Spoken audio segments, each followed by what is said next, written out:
Sí, ¿Cómo están? bien, bien, Jacaranda. Pues aquí, como cada lunes, con lo que se acumula el fin de semana, no hay día de descanso, todos los días hay información fuerte e interesante. Y la verdad es que en estas pláticas contigo, Jacaranda Correa, yo me rindo ante tu análisis y tu criterio y siempre te empiezo diciéndote qué tema interesante has visto en estos días y que te gustaría comentar ahora, compartir con nosotros, Jacaranda, por favor. Ay, pues gracias por tus generosas palabras, Julio. A mí también me da muchísimo gusto conversar con ustedes y, bueno, pues compartir algunas reflexiones con las que seguramente algunos estarán de acuerdo, otros no. Y lo digo porque hoy tenemos un tema de esos que justamente dividen la opinión y que de alguna manera no a todos nos gusta escuchar, tal vez por la dificultad, ¿no? La complejidad del tema. Y bueno, pues yo creo que, digamos que en este momento la crisis sanitaria que se desató prácticamente en todo el mundo causada por esta enfermedad del COVID-19 o conocido como coronavirus, pues nos ha llevado en lo individual a pensar, digamos, como un impulso generalizado de querer cambiar, de hacer las cosas distintas, ¿no? Cuando salgamos de este confinamiento, cuando demos ese paso después de superar estas llamadas curvas, ¿no? Y justamente, pues yo quiero invitar que una de esas, digamos que esos impulsos de querer cambiar y transformar las cosas nos haga pensar en uno de esos temas que se ha quedado muy borrado de la agenda de discusión y tiene que ver con la violencia contra las mujeres, ¿no? Sí. Y quisiera hacer una breve reflexión en dos terrenos. Uno que tiene que ver en el ámbito cultural, en el que nos compete a todas, a todos, ¿no? Como ciudadanos, centrarle, y el otro en el terreno, digamos, del ámbito legal, ¿no? El de las instituciones, todos estos instrumentos jurídicos que de alguna manera, pues, nos dan una vida segura a todas, a todos, y nos procura a las mujeres una vida libre de violencia, ¿no? Y quiero dar brevemente unos datos, aprovechando este artículo que escribió nuestra querida amiga y periodista Laura Castellanos en The Washington Post, que seguramente tú leíste, ¿no? Sí. En donde se dan unos datos tremendos sobre lo que ha estado pasando, y eso en el ámbito de las cifras y que tiene que ver con lo que estoy comentando, la situación de las instituciones, ¿no? Da una cifra tremenda porque ella cierra su análisis al 13 de abril y ella dice que hasta el 13 de abril 100 mujeres han muerto a causa del coronavirus, ¿no? Desde que irrumpió nuestro país el pasado 28 de febrero. Y en ese mismo lapso, ¿no? Del 28 de febrero al 13 de abril, cuando ella hace su conteo, nos dice que 367 contra estas 100 que han sido decesos por el coronavirus, 367 han sido asesinadas. Es un dato tremendo que de alguna manera nos lleva a pensar en muchas cosas, sobre todo si pensamos que ya varias organizaciones han insistido que en plena pandemia ha crecido el número de amenazas, de asesinatos, y no podemos olvidar que veníamos de una cifra tremenda que son 10 mujeres al día. Ciertamente se han hecho cosas importantes, sobre todo en la capital, ¿no? La propia jefa de gobierno anunció que se echó a andar el 911, estos centros llamados lunas están funcionando, pero no es suficiente porque el llamado al 911 es un teléfono que lleva y direcciona las llamadas a muchos otros lugares. Es gente que no está preparada, sensibilizada, ¿no? Tampoco no cuenta una geolocalización de llamadas, ¿no? Y tampoco hay una coordinación con policías estatales que pueda permitir digamos que un seguimiento adecuado a todas estas llamadas, ¿no? Entonces, yo creo que no podemos bajar la guardia en ese terreno. Me parece que es muy importante que como ciudadanos y como instituciones, como autoridades, pensemos que muy poquito antes de que entráramos con todas estas medidas de confinamiento, miles de mujeres salimos a marchar el 8 de marzo y otras miles paramos el 9 de marzo para decir alto a la violencia y sobre todo que que se diera desde la autoridad un seguimiento a las miles de carpetas que están por ahí todavía sin cumplirse sentencias. Pero el otro punto, y con esto digamos que quiero cerrar esta breve reflexión de hoy, tiene que ver con el terreno cultural, Julio, porque creo que ese es uno de los territorios que olvidamos, porque la parte legal no es, o la parte, digamos, que compete a las instituciones de justicia no es suficiente si no pensamos que el tema de la violencia contra las mujeres no es un asunto de nada más, o sea, no nada más, sino no es un asunto de hombres contra mujeres o de mujeres contra hombres, ¿no?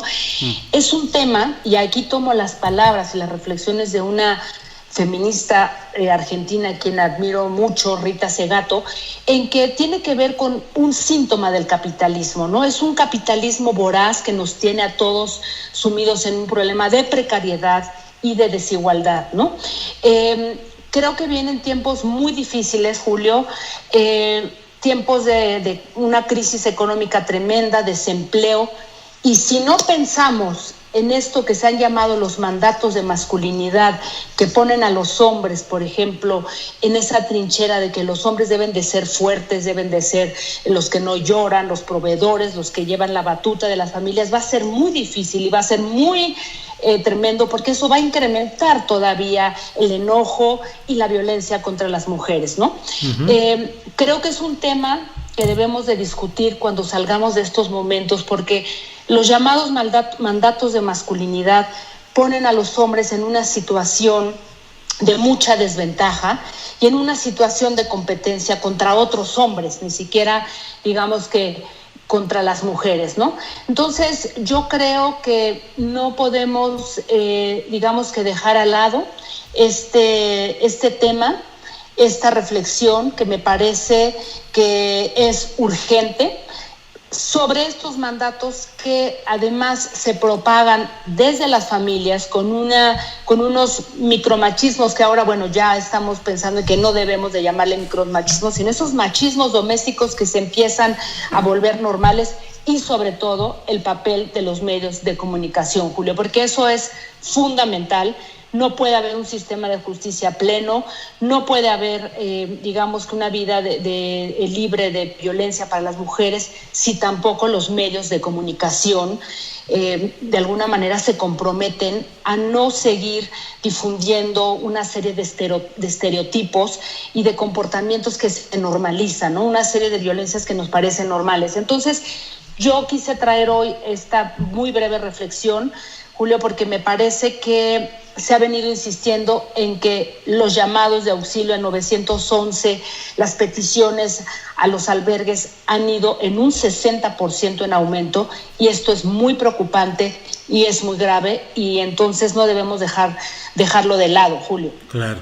Jacaranda Correa, gracias por esta reflexión en lo general que nos has dado, y te pregunto en concreto, ¿cómo has, digo no en concreto, sino en otra faceta de lo que estamos viviendo, ¿cómo has visto la reacción de los mexicanos y mexicanas ante el llamado a quedarnos en casa, a cuidarnos?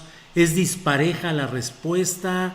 ¿Seguimos sin creérnosla todavía de que de verdad estamos frente a la gran crisis? ¿Cómo has visto el comportamiento de la sociedad mexicana en este tema? Mira, yo creo que, como lo han apuntado algunos, este es sin duda, diría yo, el virus o la pandemia de la desigualdad, ¿no? Creo que en muchas ocasiones hemos dicho que hay quienes tenemos la fortuna de quedarnos en nuestra casa, seguir trabajando. Hay quienes no lo pueden hacer. Yo me he dedicado a tomar algunas fotografías cuando salgo a hacer mis compras, ¿no? O bien a pasear a mi mascota, y he tomado varias fotografías de músicos, de gente que ha salido a las calles de alguna manera a tratar de ganarse unos cuantos pesos, ¿no? El fin de semana había unos marimberos, a una familia de marimberos que estaban tocando por aquí en la colonia, y a todos nos dio muchísimo gusto, ¿no? Pero desde luego que eso habla también de muchas familias que no están pudiendo soportar este aislamiento, digamos, que tan desigual. Por otro lado, también creo que parte de nuestra idiosincrasia que no logro descifrar al 100%, ¿no? Nos lleva a ser mexicanos, una parte, ¿no? Que no creen, que siguen pensando que esto es un complot, porque a mí me siguen llegando todavía por el WhatsApp, en los chats vecinales, estas teorías de que es un invento por parte del gobierno, ¿no? O que esto es una cosa divina de Dios y que pues no nos queda más que encomendarnos a una fuerza divina para poder superarlo. Creo que lo que estamos viviendo ahora nos lleva a ver un México diverso, esos muchos Méxicos que coexisten en un país tan desigual, con problemas de educación, y también un país en el que pues muchos años ha estado, como diría un amigo querido, un escritor, un país entregado al entretenimiento barato, también un entretenimiento que no lleva a la reflexión, que no lleva al cuestionamiento, y entonces las noticias falsas y una falta de calidad informativa lleva a la gente a creer muchísimas cosas pues que no son ciertas, ¿no? De lo que hablas, de esa información chatarra y de esos engaños, en estos tiempos en los que muchos mexicanos tenemos el tiempo, un mayor tiempo para asomarnos pues a la literatura, al arte, a la cultura, a una mejor información, ¿crees que en términos generales seguimos optando por la cosa ligera, farandulera, chatarra, que no ayuda supuestamente para hacer pasar el tiempo? Yo creo que sí, como te decía, creo que tenemos un problema tremendo que es una suerte de colonialismo cultural, ¿no? Nos dejamos llevar por una cantidad de digamos que de información, de opiniones, de personas que pues que tienen a veces una visión muy corta, ¿no? de un país tan complejo como el nuestro, ¿no? Y un país que ha estado entregado al entretenimiento chatarra, al entretenimiento barato, un país para el que le ha estado negado muchos años el acceso al arte que te lleva a pensar de otra manera, pues creo que sin duda es un país que de alguna manera se vuelve víctima, ¿no?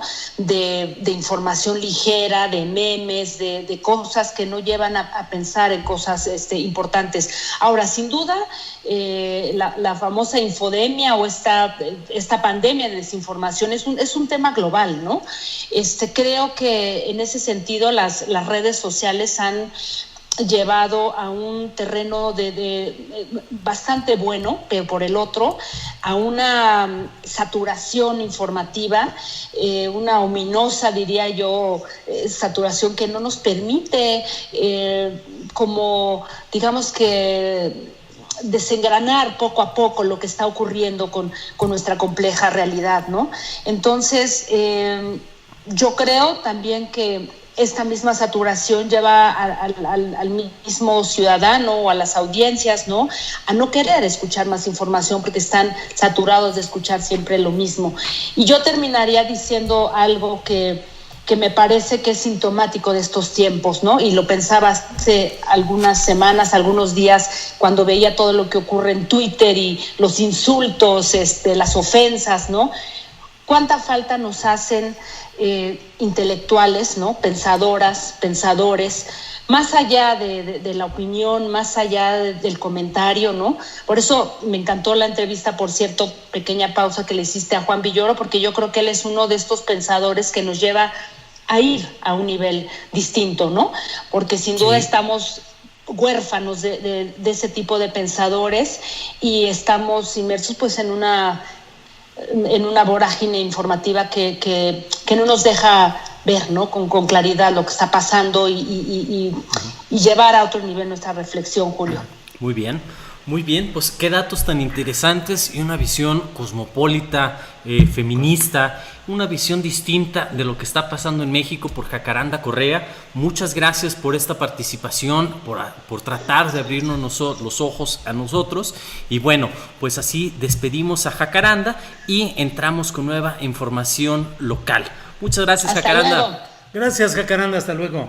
Buena tarde. Buena tarde. Bien, pues ahora ¿qué tenemos, Julio Alejandro? Bueno, pues